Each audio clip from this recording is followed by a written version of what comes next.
কখনো ময়ূরকে নৃত্য করতে দেখেছেন? কথায় আছে যে যখন ময়ূর নৃত্য করে তখন তার চোখ থেকে অশ্রু ঝরে পড়ে। সেখানেই অন্যদিকে আছে হাঁস। কথায় আছে যে এরা নাকি মৃত্যুর সময়ও কলরব করে, অর্থাৎ গান গায়। হয়তো সেই জন্যই মুক্তোর দানা হাঁস খুঁজে পায়, ময়ূর পায় না। এর একটাই সারমর্ম, জীবনে আপনি যে কাজই করুন, সে বড় হোক বা ছোট, প্রসন্নতার সাথে করুন। মনে কোনো তিক্ততা নিয়ে করবেন না, তাকে কষ্ট দিয়ে করবেন না।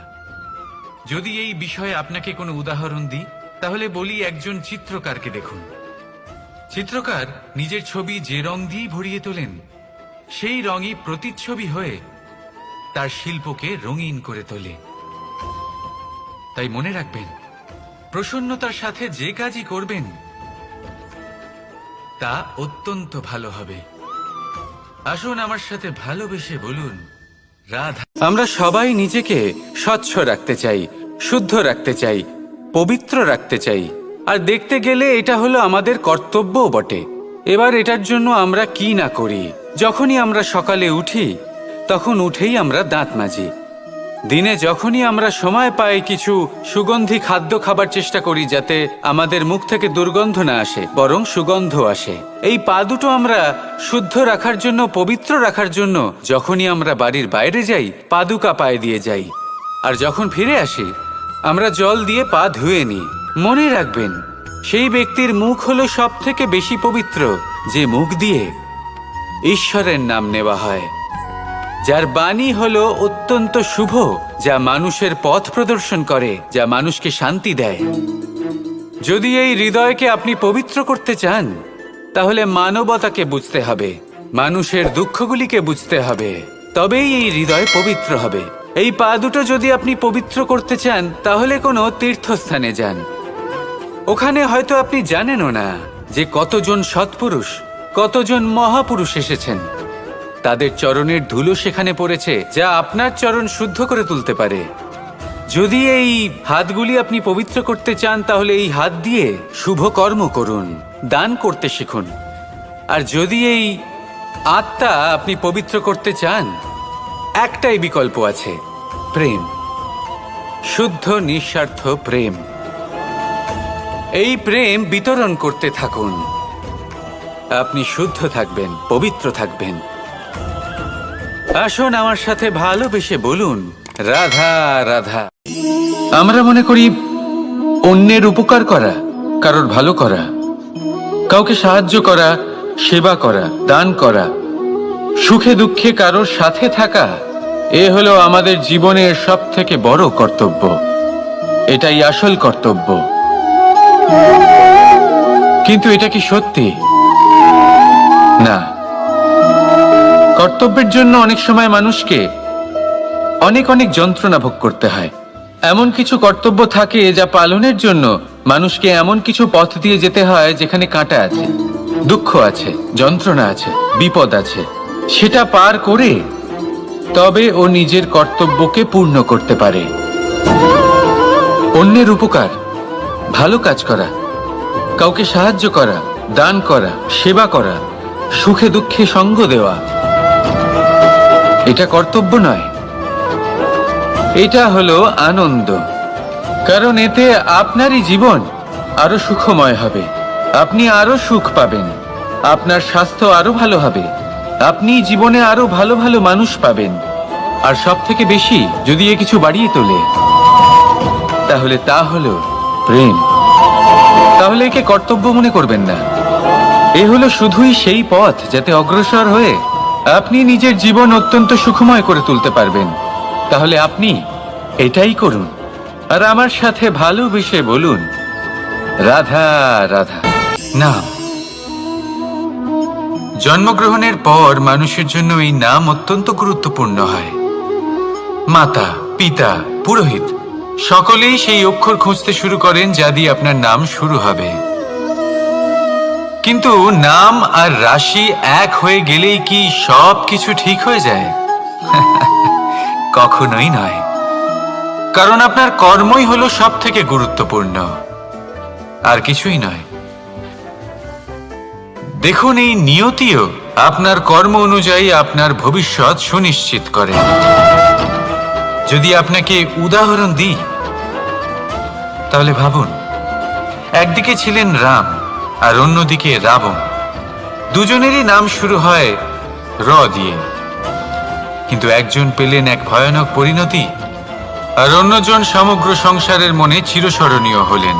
তাহলে মনে রাখবেন, নাম নয়, কর্মই হলো শ্রেষ্ঠ। আর যদি তা শ্রেষ্ঠ হয় তাহলে আপনার নাম এমন স্থানে পৌঁছবে যা সংসারের কেউ মুছে ফেলতে পারবে না। তাহলে আসুন আমার সাথে ভালোবেসে বলুন, রাধা রাধা। মানুষ জন্মগ্রহণ করে, তার সাথে ভয়েরও জন্ম হয়। ছোটবেলা থেকেই আমাদের মনে কোনো না কোনো প্রকারের ভয় থেকেই যায়। কেউ এই বিষয়ে ভয় পায় যে তার কোনো বস্তু তার থেকে দূরে চলে যাবে।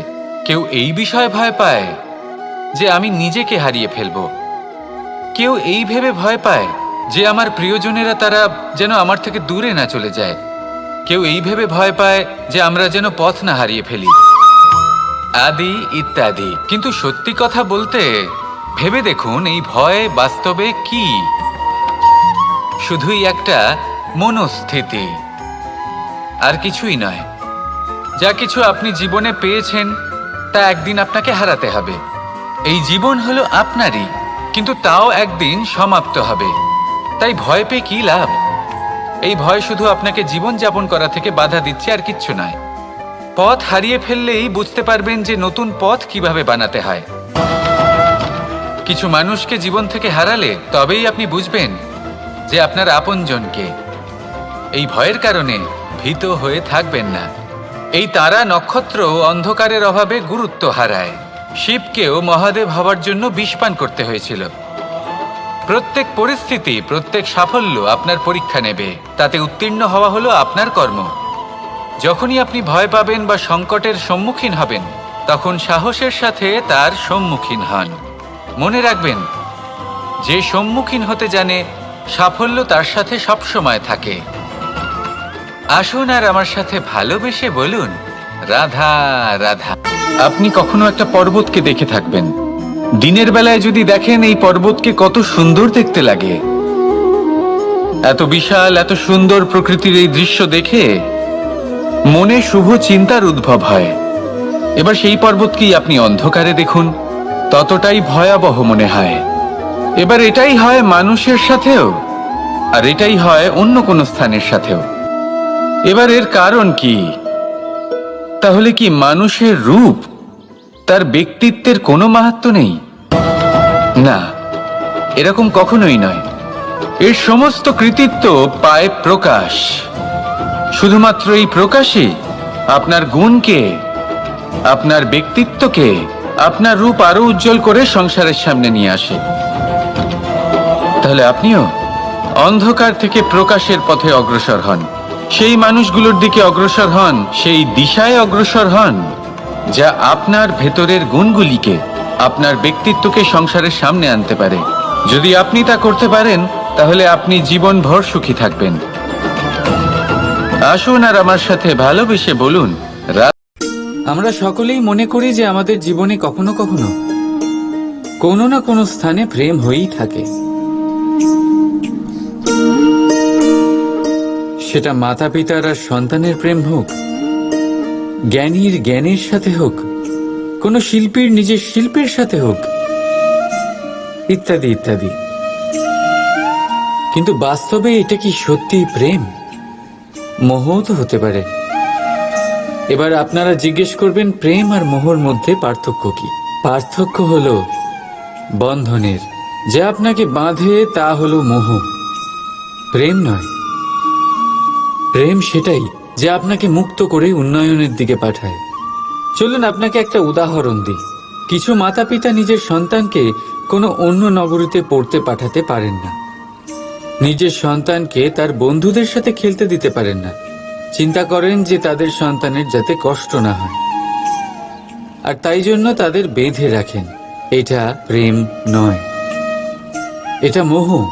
কারণ যদি এটা প্রেম হতো, তাহলে ওনারা চাইতেন যে সন্তান মাতা পিতার আশ্রয় থেকে বেরিয়ে এই সংসারকে দেখুক, তাকে বুঝুক, আর তার থেকে জ্ঞান অর্জন করুক, নিজের অভিজ্ঞতার থেকে শিক্ষা নিয়ে নিজের একটা ব্যক্তিত্ব বানাক।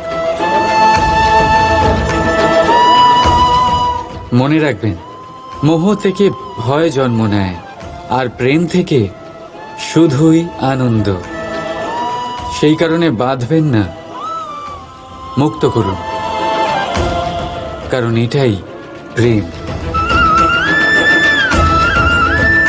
রাধা রাধা। বাবুল গাছ কত বিশালাকার হয়, পিপুল গাছও বিশালাকার হয়। কিন্তু আপনি কি কখনো ভেবে দেখেছেন যে কেন বাবুল গাছ কেটে তা ব্যবহার করা হয়, আর কেনই বা পিপুল গাছকে পুজো করা হয়? এই জন্যই, কারণ পিপুল গাছ তার নিচে বসে থাকা পথিককে ছায়া প্রদান করে, নিজের ডালে অসংখ্য পাখিদের আশ্রয় দিয়ে থাকে, কাউকে কাঁটা ফুটিয়ে দূরে সরায় না, বরং তাকে শীতল ছায়া দিয়ে তার ক্লান্তি দূর করে। এই সংসারে যদি আপনি সম্মান পেতে চান, তবে পিপুল গাছের মতোই হতে হবে। কিছু দিতে শিখুন, আনন্দ, সুখ, শীতলতা দান করতে শিখুন।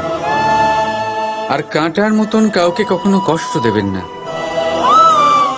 সম্মান স্বয়ং হেঁটে আপনার কাছে আসবে। আর মন প্রসন্ন হয়ে বলবে, রাধা রাধা।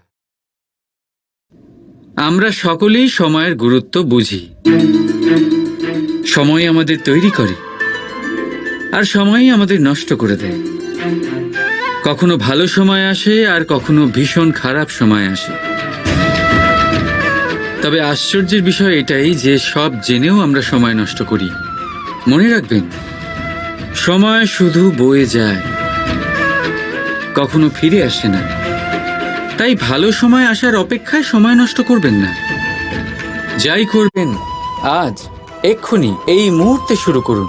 তা সেটা কাউকে আনন্দ দেওয়াই হোক, বা নিজেকে বদলানোর চেষ্টা করা হোক, যাই হোক না কেন, বিলম্ব করবেন না। কারণ সময় শুধুমাত্র তাকেই সঙ্গ দেয় যে সর্বদা সময়কে সম্মান করে।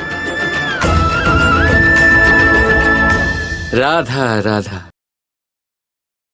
কথায় আছে, সবকিছু সীমা থাকে, মুশকিলের, কষ্টের, সংকটের, অন্ধকারের। যার কোনো সীমা নেই তা হলো কেবলমাত্র কঠোর পরিশ্রমের।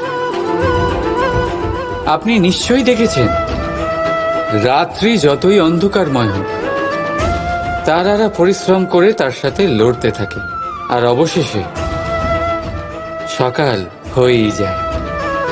ঝড়ে পাখিদের বাসা ছিন্ন বিচ্ছিন্ন হয়ে যায়, কিন্তু পাখিরা নিজের পরিশ্রম দ্বারা তা আবার বানিয়ে নেয়। কারণ যা সীমিত তাকে অসীমের কাছে হারতে হয়, আর পরিশ্রম অসীম। রাধা রাধা। প্রবাহিত নদী কত সুন্দর হয়, বলিষ্ঠ হয়।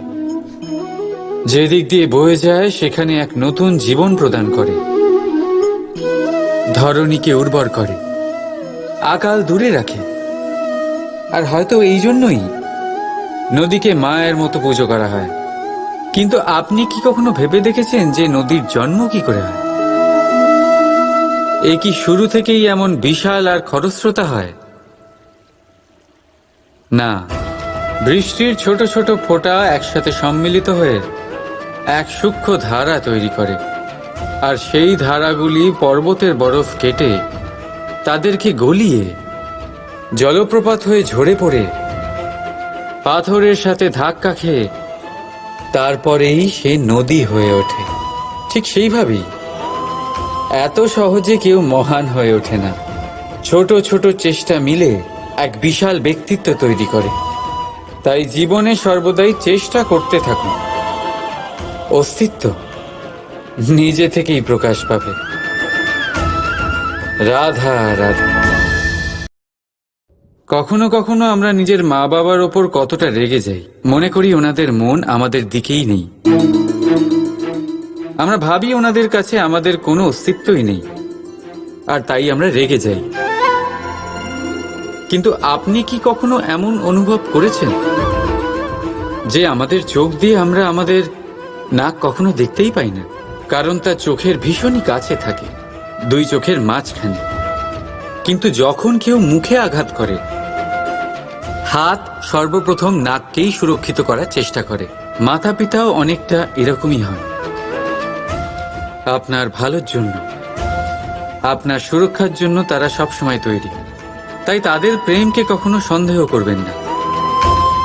আবশ্যক নয় তাদের প্রেম আপনি সবসময় স্পষ্টভাবে দেখতে পাবেন, কারণ এই এক এমন প্রেম যা সর্বদাই আপনার সাথে ঢাল হয়ে আপনার রক্ষা করতে থাকবে।